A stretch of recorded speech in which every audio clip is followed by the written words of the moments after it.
मनोभीष्ट स्थापितं येन भूतले स्वयं रूपा कदा ददाति स्वपदान्तिकम् वन्देऽहं श्रीगुरो श्रीयुतपदकमलं श्रीगुरून् वैष्णवान् च श्रीरूपं साग्रजातं सगन रघुनाथं वितं तं सजीवं साद्वैतं सावधूतं परिजन सहितं कृष्ण चैतन्य देवं श्री राधा कृष्ण पदान् सगन ललिता श्री विशाखान्वितं च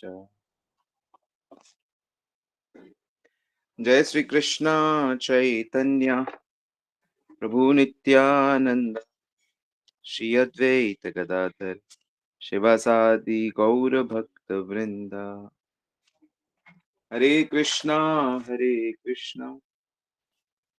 कृष्ण कृष्णा हरे हरे हरे राम राम राम हरे हरे। हरे कृष्णा। सभी का बहुत बहुत स्वागत है नित्य श्रवण की कथा में।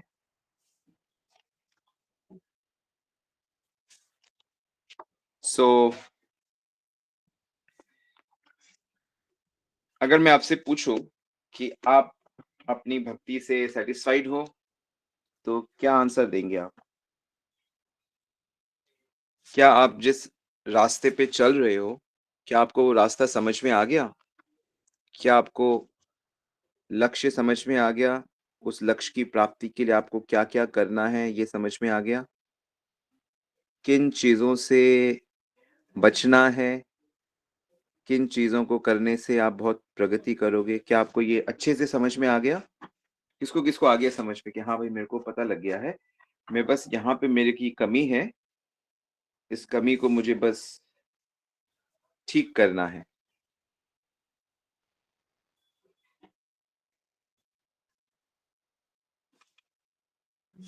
तो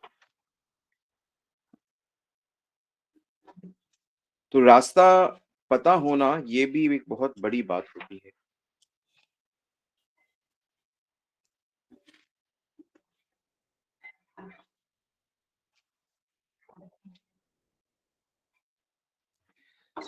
तो लगातार अगर आप किसी कार्य को करते रहोगे, ध्यान देंगे सब लोग, लगातार अगर आप लगातार सत्संग करते रहेंगे, लगातार आप आते रहोगे और थोड़ा सा भी ध्यान देकर उस चीज को करोगे तो आपको अंदर से वो चीज समझ आ जाएगी। मतलब जैसे मान लो आप किसी फैक्ट्री में काम करते हो और आप लगातार 1 साल, 5 साल, 10 साल, 15 साल आप उसे कर रहे हो, तो आपको एक ऐसी समझ आएगी जो समझ 15 साल में ही आती है। वो 1 साल 2 साल में कोई नहीं सीख सकता। ठीक इसी प्रकार ईश्वर की जो भक्ति है ये भी कुछ समय रेगुलर संग करने से तब जाके इसकी कृपा होती है, समझ में आता है। ऐसे ही भगवान का नाम, भगवान की भक्ति क्या है, कैसी है, इसकी समझ आसानी से नहीं। जो भाव श्रीला प्रभुपाद का जप करने में है या जो भाव चैतन्य महाप्रभु कृष्ण नाम लेने में है, क्या वही भाव हमारा या आपका हो रहा है? हमें तो पता भी नहीं उनका क्या भाव है। आचार्य गण कहते हैं कि इसी कृष्ण नाम को लेके चैतन्य महाप्रभु का रोम रोम पुलकित हो जाता था, यही महामंत्र का जप करते हैं।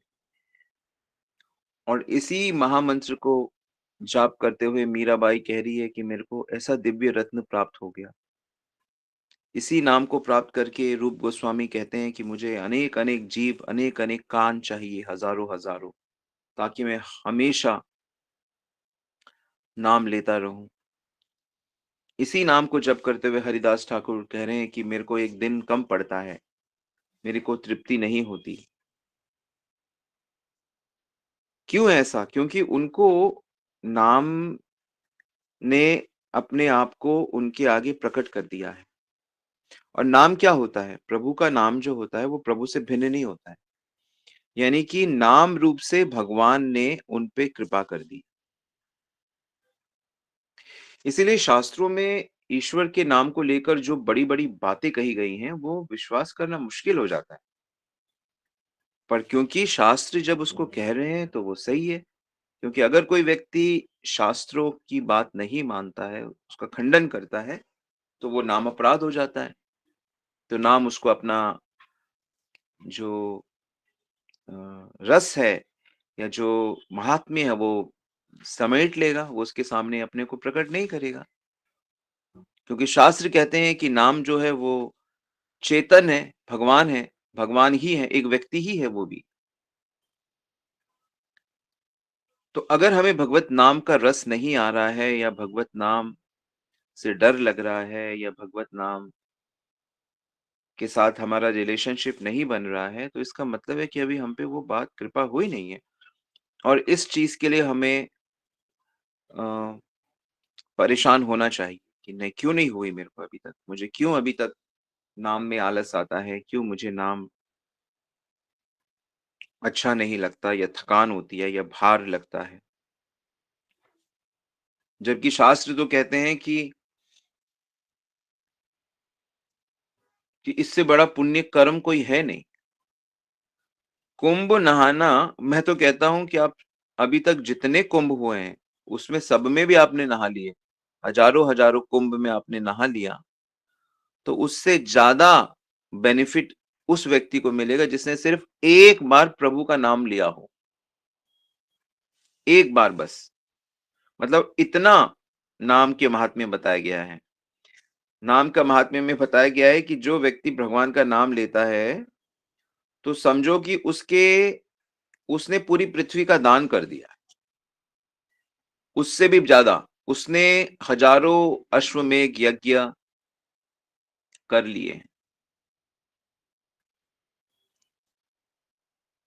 इतना ज़्यादा नाम का महात्म्य बताया गया है। लेकिन ये सब हमें हमारी सुनते तो हैं हम, जैसे आप अभी भी सुन रहे हो, मैंने भी बहुत बार सुना है, लेकिन वो हम अपने चेतना में उसको पकड़ नहीं पाते।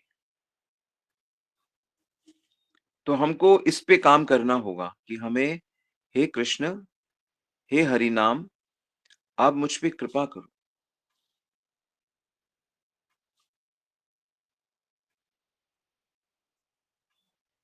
क्योंकि संसार की बाकी जितने भी यज्ञ हैं, जितने भी शुभ कर्म हैं, मंदिर बनवाना, उम, कोई पानी की व्यवस्था करना, विद्यालय की व्यवस्था करना, रोगी को दवाई करना, कुछ भी बहुत तरह की सेवाएँ होती हैं, गरीबों की मदद करना। वो सब भवबंधन को नहीं काट पाते। लेकिन जो हरि नाम है, वो तो मतलब जन्म-मरण से ही छुटकारा दिला देता है। भवे हेतूनि तन्येव हरेर्नाम तु मुक्तिदम्।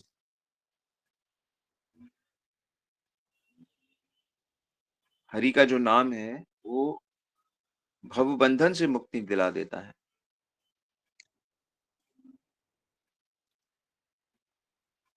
कुछ और करने की ज़रूरत नहीं है, मैं प्रभु का नाम ले रहा हूँ, बस काफ़ी है। अभी लोगों को क्या होता है कि जैसे ही वो कभी कोई पर्व आता है, कोई भी आध्यात्मिक, तो वो सोचते हैं वो कर लेते हैं, ये कर लेते हैं, ये कर लेते हैं।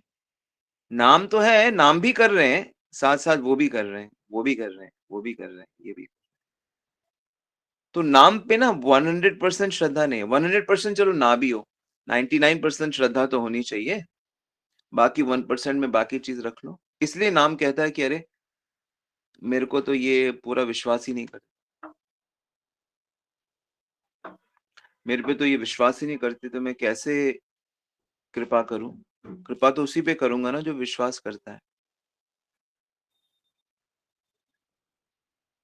किम करिष्यसि सांख्येन, किम योगी योगे नरनायका। मुक्तिम इच्छासि राजेंद्र कुरु गोविंद कीर्तन। सांख्य क्या करेगा, योग क्या करेगा, ज्ञान क्या करेगा, ध्यान क्या करेगा? अगर सभी कष्टों से मुक्ति चाहते हो तो गोविंद का कीर्तन करो। इतना अच्छा है प्रभु नाम, और इससे ज्यादा अ, आसानी और किसी चीज में नहीं है। आप यज्ञ आपको पता है यज्ञ करना कितना मुश्किल है? एक तो ब्राह्मण लाओ, सामग्री लाओ, तिथि लाओ, ये लाओ, वो लाओ, खर्चा करो इतना। मंदिर बनाना कितना मुश्किल है पता है आपको? जमीन लो, कारीगर ढूँढो, डिज़ाइन करो, पैसा लाओ, ये करो, पेंटिंग करो, ये नहीं मिल रहा, वो नहीं मिल रहा।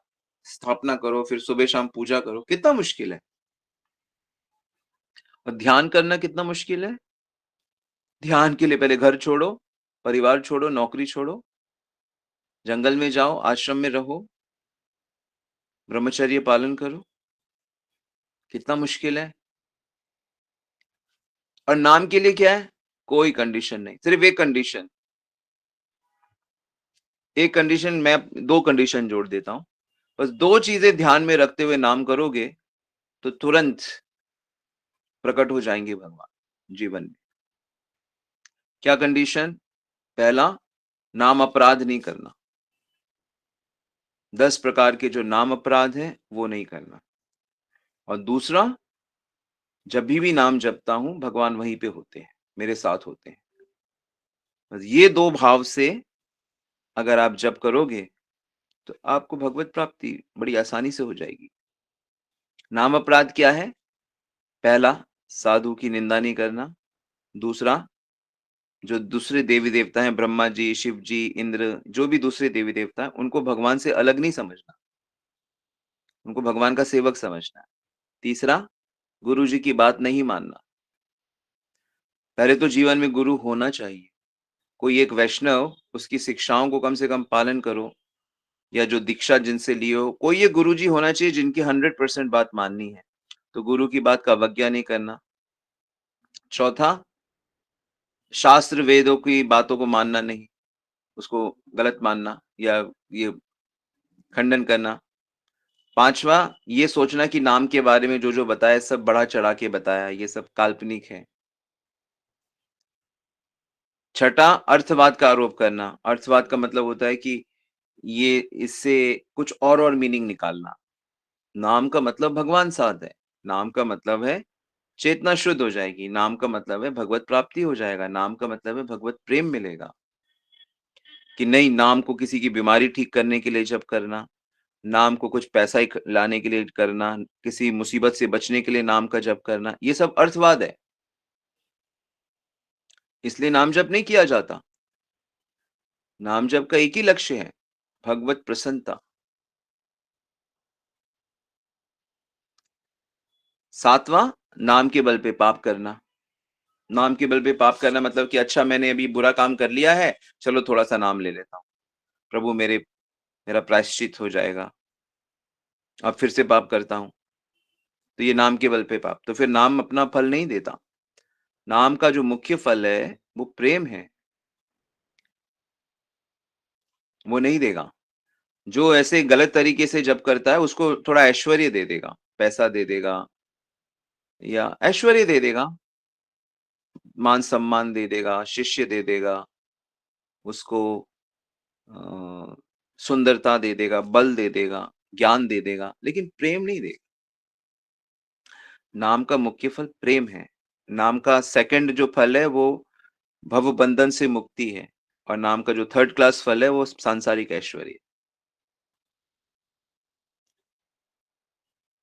तो नाम का जो मुख्य फल है, वो भगवत प्रेम है, प्रीति है।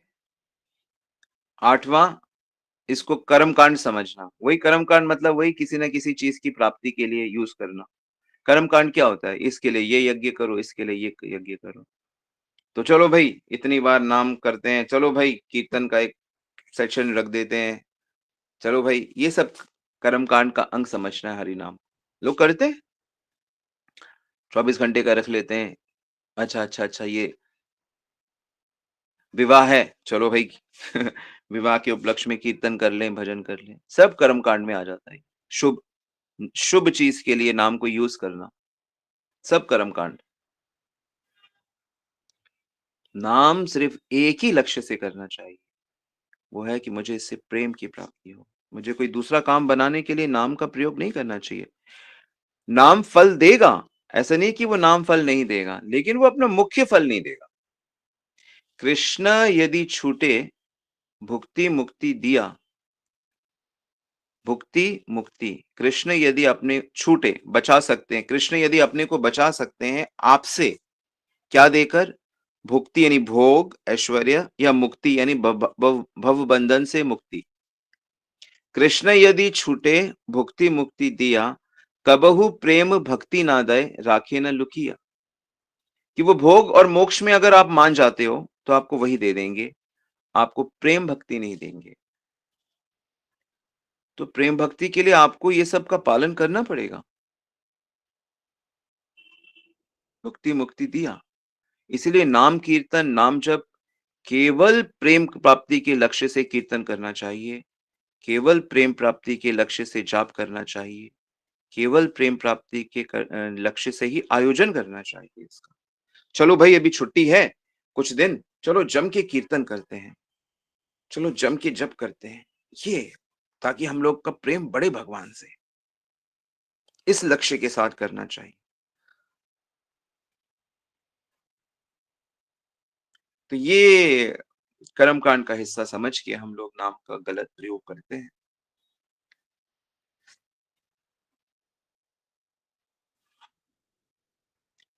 नौवा क्या है? अश्रद्धालु व्यक्ति को हरि नाम की महिमा का उपदेश करना। जिसकी श्रद्धा नहीं है साधु में, जिसकी श्रद्धा नहीं है भक्तों में, शास्त्रों में और भगवत लक्ष्य में, उसको नहीं बोलना चाहिए नाम के बारे में। और 10वां है भौतिक चीजों से लगाव करते हुए नाम लेना, आसक्ति। तो ये 10 अपराध करने से नाम प्रेम नहीं देगा। और दूसरा मैंने क्या बताया? एक नाम अपराध नहीं करना और दूसरा यह सोचना जब भी जप करोगी भगवान कृष्ण मेरे साथ में बैठे। ये 2 कंडीशंस अगर आप फुलफिल करोगे और इस भाव से जप करोगे, तो अति शीघ्र आपको प्रेम की प्राप्ति हो जाएगी। बहुत जल्दी आपके अनर्थ निवृत्ति हो जाएगी।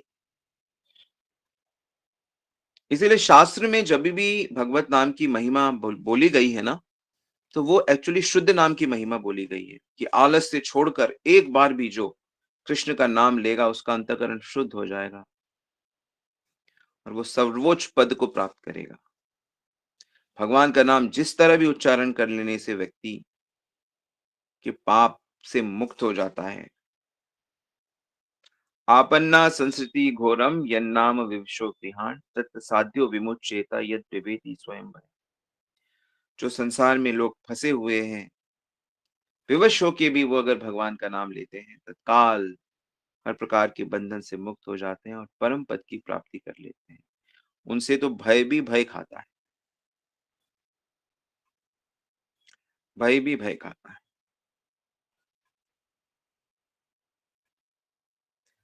तो कोई पवित्र कर्म अलग से करने की जरूरत नहीं है, कोई धार्मिक वैदिक अनुष्ठान अलग से करने की जरूरत नहीं है, बस केशव का, गोविंद का कीर्तन करना ही काफी है।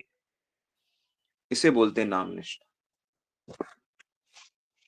लेकिन हम समाज में रहते हैं और समाज में रहते हैं तो कई तरह के लोग हैं, बहुत तरह के लोग हैं, बहुत सारे मन हैं, बहुत मतिर मतिर मतिर भिन्ना तुंडे तुंडे सरस्वती, सबका भिन्न भिन्न मत है। और इसलिए मैंने देखा है कि मंदिरों में भी या बड़े बड़े आश्रमों में भी जो मूल रास्ता है हरि नाम का कलयुग में, उसकी जगह दूसरी दूसरी चीजें ज्यादा होती हैं।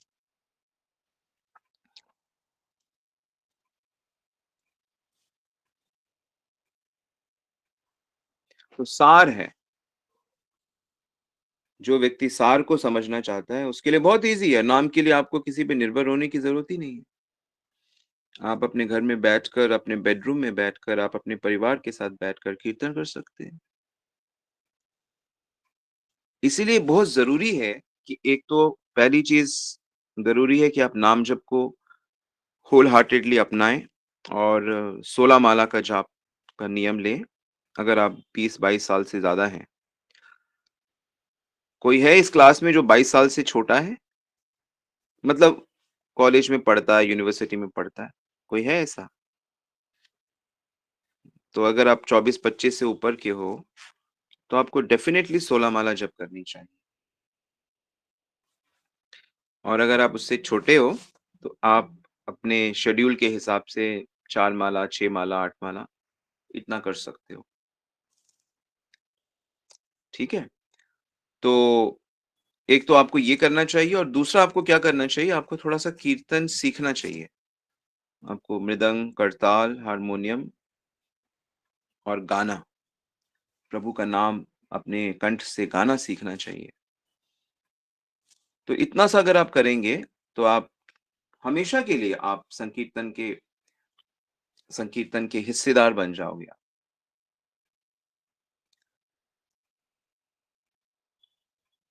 तो इसको बोलते हैं शरण लेना। हरि नाम पराये च घोरे कलि युगे नरा त एव कृत कृतश्च न कलिर्बंधाते ही तान।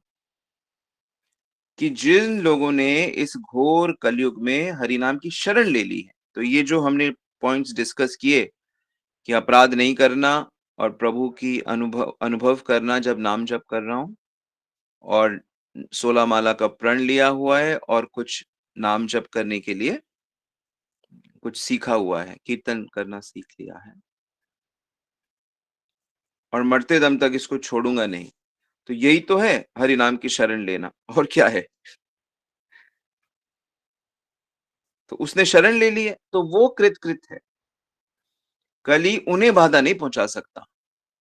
कृत, कृत।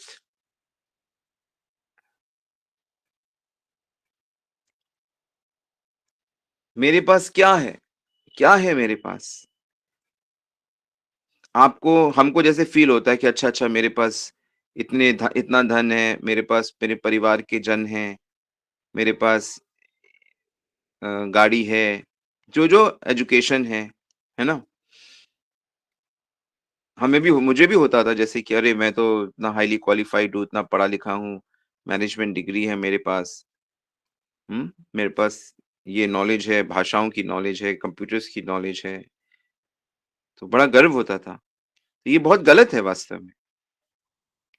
हमको इन चीज़ों का गर्व नहीं होना चाहिए। हमको गर्व होना चाहिए कि हमारे पास गुरुदेव हैं, हमारे पास प्रभु का नाम है, हमारे पास दीक्षा मंत्र है, हमारे पास भागवत ग्रंथ है, हमारे पास गुरु परंपरा है, गुरु है। हमें आध्यात्मिक चीज़ों को लेकर गर्व होना चाहिए।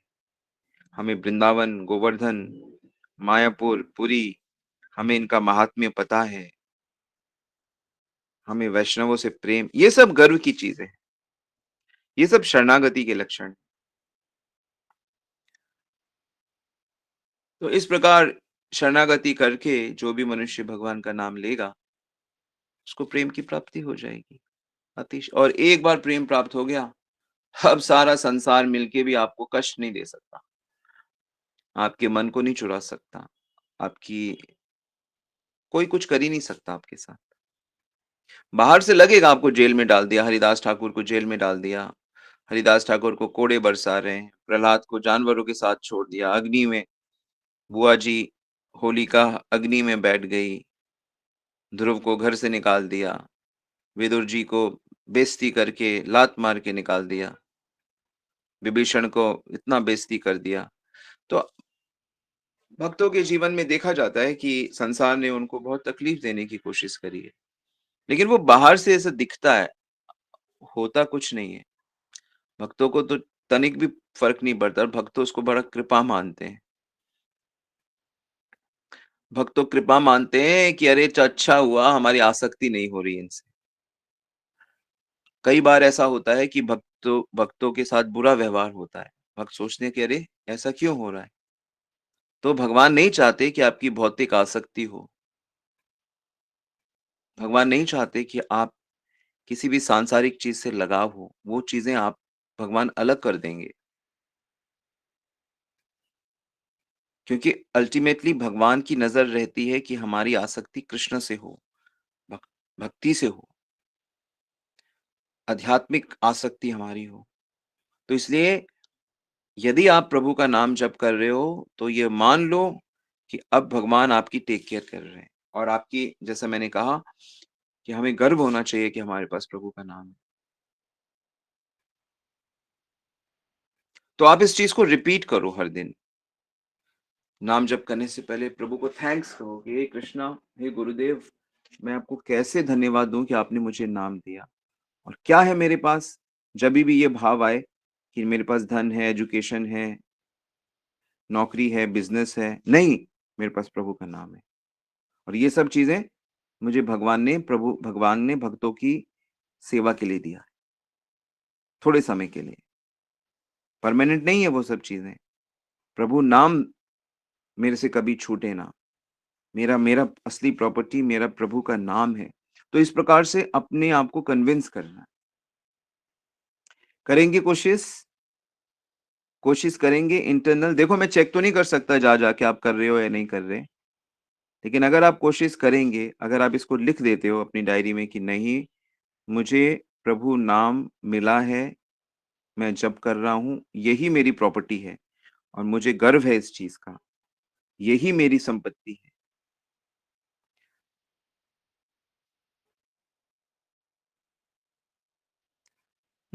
भक्ति विनोद ठाकुर गाते हैं। नाम बिना नाही आर किछु 14 भुवन माझे कि नाम के बिना 14 लोकों में इसकी बराबरी का कोई और चीज़ नहीं है। नाम के बिना नाम के जैसा 14 प्लैनेट में कुछ भी नहीं है, कुछ है ही नहीं। लेकिन हमें कहाँ पे हमारा फ़ॉल्ट कहाँ पे हो रहा है कि हमाने हमने अभी तक उसमें ना अपना मन बुद्धि लगाया नहीं। थोड़ी देर के लिए लगाया, फिर हटा दिया। थोड़ी देर के लिए सत्संग में लगाया, फिर माया में लगा दिया। थोड़ी देर में लगाया, फिर इसकी उसमें लगा दिया। ये हमारी दिक्कत है। हमें इस तरह से मन लगाना है कि अगर हम संसार में बैठे भी हुए हैं और कोई काम कर भी रहे हैं, लेकिन मन हमारा भगवान में लगा।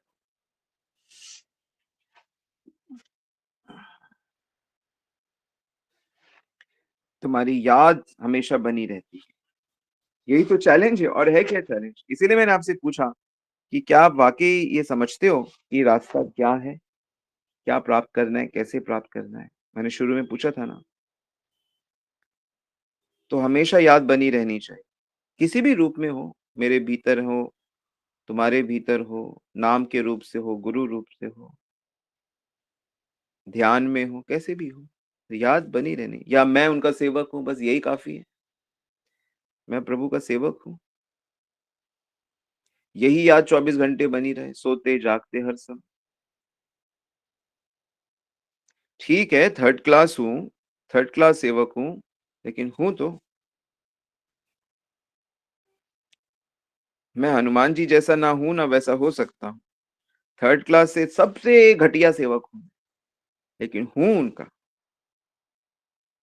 भलो-बुरो जैसे हो तिहारो।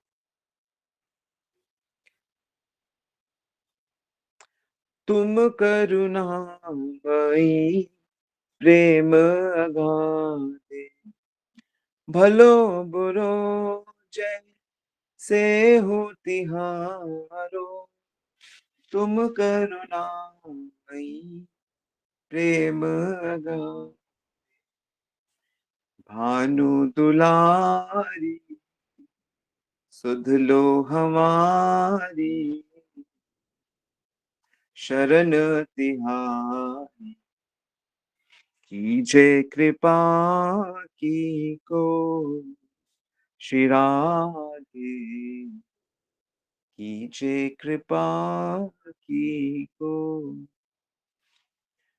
जैसे भी हैं भलो बुरो जैसे भी हैं आप ही के हैं तो ये जो भावना है, इससे कनेक्शन ठीक रहता है, लाइफ बिल्कुल ठीक रहती है। जहाँ हमारा भगवान से प्रीति कम होती है और संसार पे विश्वास, संसार से संबंध ये होता है, तो फिर हमें माया का सामना करना पड़ता है। माया कहती कि आओ हमसे मुकाबला करो फिर। ठीक है? सो नाम के प्रति ये शरणागति विकसित करिए, जो पॉइंट्स बताए। नाम अपराध और भगवान साथ में है जब भी नाम जपती हूँ, जब भी जपता हूँ। ये 2 प्रैक्टिस करो और दर्शन अपराध अच्छे से सीखो और मतलब करना नहीं, करते तो हो ही, करते तो हैं हम, उससे बचना सीखो, तो बात बनेगी। ओके, हरे कृष्णा। श्रील प्रभुपाद की जय, श्री गुरु महाराज की जय। कोई सवाल किसी का?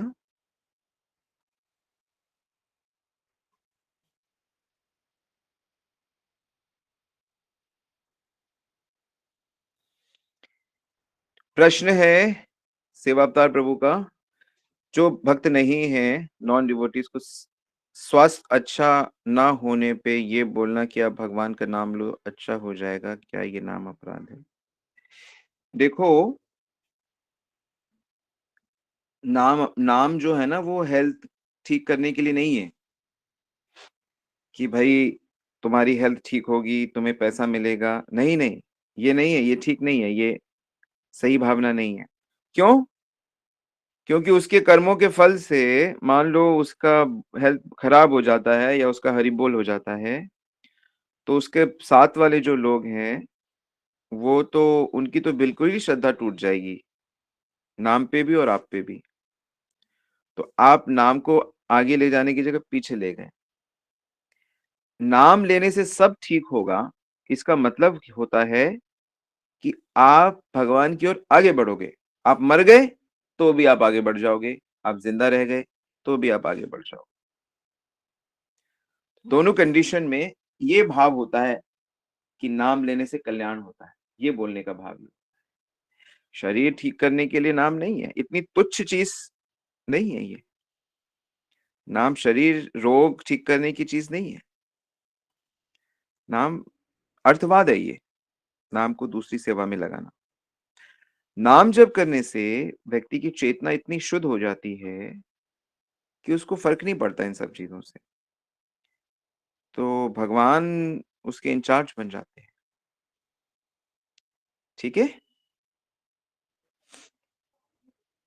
तो कोई बीमार है तो उसको बोलना है कि अब डॉक्टर को अच्छे से दिखाओ, और डॉक्टर भगवान ने डॉक्टर बनाए हैं इसलिए डॉक्टर के इंस्ट्रक्शंस पे चलो। हम लोग जब भी नाम लेने की बात करते हैं तो हमारा भाव यही रहता है कि ये भगवान का भक्त बन जाए।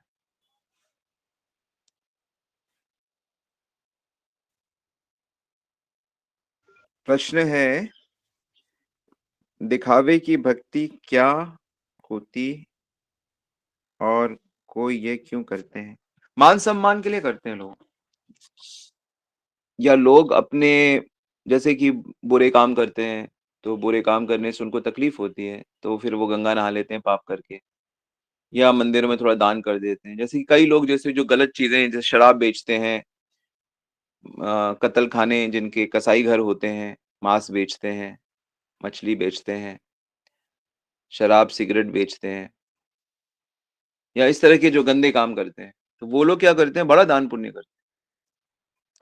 ज्यादातर मंदिरों में जो मूर्तियां होती है ना, ज्यादातर तो मैंने वही देखी कि ऐसे ही लोगों की तरफ से होते हैं। तो उनको खराब लगता है अपने, तो इसलिए वो कुछ-कुछ शांति ढूँढते हैं वो लोग, कुछ-कुछ पुण्य करते हैं, गरीबों की मदद करते हैं, ये करते हैं, वो करते हैं।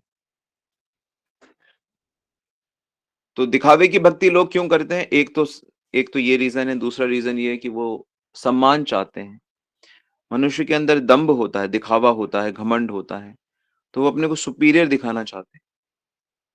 ये मनुष्य की कमियाँ हैं भौतिक, इसलिए वो अहंकार के कारण बड़ा दिखाना चाहते हैं। लेकिन भक्ति में क्या, जो सच्चा भक्त होता है, वो हमेशा अपने को सबसे नीचे ले जाने की कोशिश करता है, और ये भी नहीं दिखाता कि देखो मैं नीचे जा रहा हूँ, या मैं नी पर वो सोचता ऐसा है कि मैं तो, मुझसे तो सब श्रेष्ठ हैं। वो भक्तों की क्वालिटीज़ देखता है दूसरे भक्तों के और फिर अपने को कंपेयर करके कहता है कि मुझसे कितने सुपीरियर हैं ये। इसी तरह प्रेम के राज्य में रहा जाता है, प्रेम को प्राप्त किया जाता है। तो दिखावा आप सब कर रहे हैं, ज़्यादातर लोग दिखावा ही करते हैं। शुरू-शुरू में, फिर जैसे-जैसे वो सत्संग करते हैं, साधुओं से मिलते हैं, उनको समझ में आता है क्या है, फिर भगवान की कृपा से वो हम ठीक हो जाते हैं।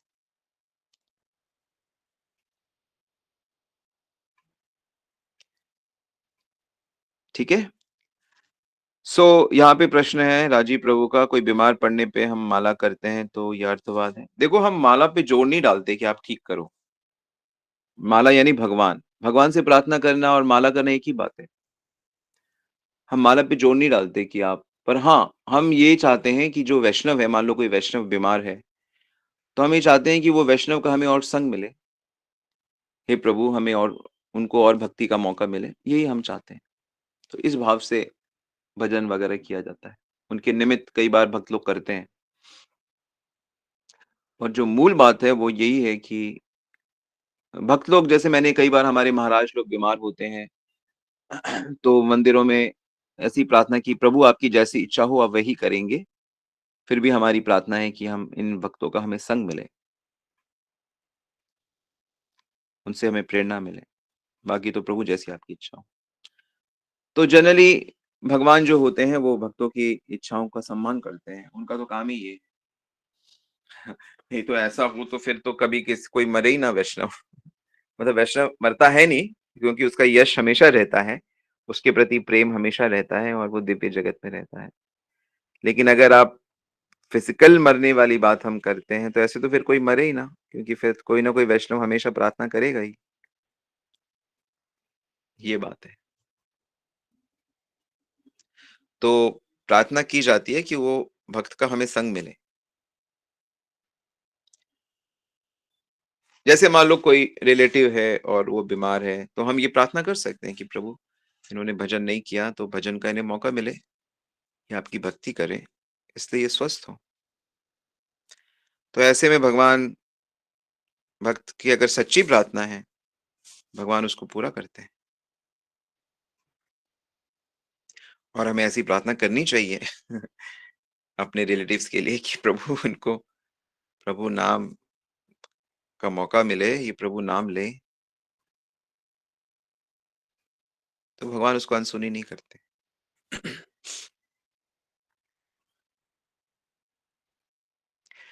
और जो महान भक्त होते हैं उनके लिए जीना क्या, मरना क्या सब एक बराबर। जो पापी होते हैं उनके लिए जीना अच्छा है। मतलब जीना अच्छा मतलब भोगी जो हैं।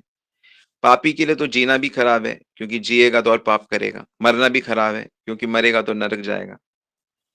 भोगी के लिए जीना अच्छा है कि भोग करता रहेगा, सुखी रहेगा, मरेगा तो फिर उसको भोग का दंड मिलेगा। और जो बहुत तपस्वी है, बहुत कष्ट पा रहा है कि भाई तू मर जा, ताकि तुझे मरने के बाद कुछ सुख मिले, आराम मिले। और भक्त के लिए भाई तू जिए तो जिए, मरे तो मरे, तेरे लिए तो दोनों में ही चांदी है। तू यहाँ पे रहेगा तो भी कृष्ण का नाम गुणगान करता रहता है और वहां पे शरीर छोड़ेगा तो राधा कृष्ण के साथ रहेगा। तो भक्तों की ऐसी स्थिति होती है। ठीक है।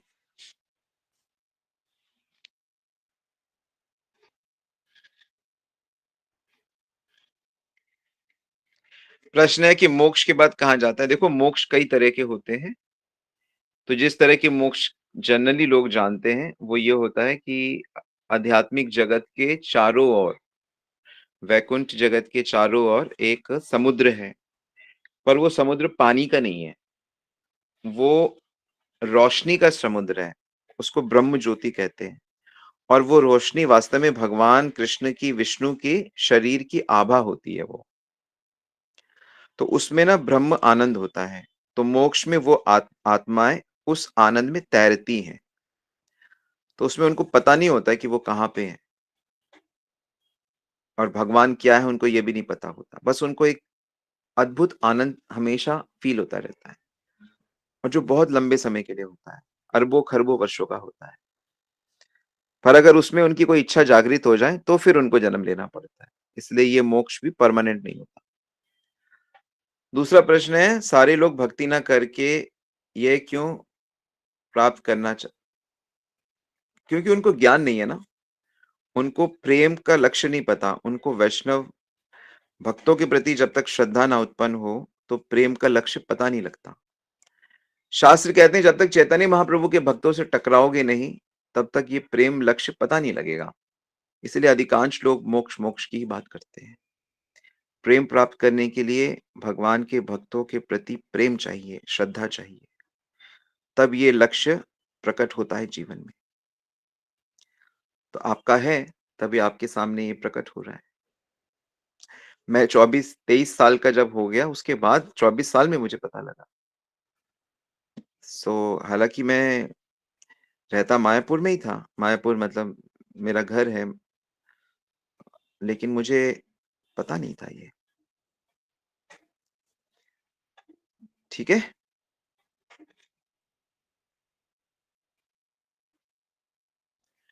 ऑलराइट। सो हम लोग समय हो गया। आई होप आपने सब लिखा है, सबने ध्यान से लिखा है।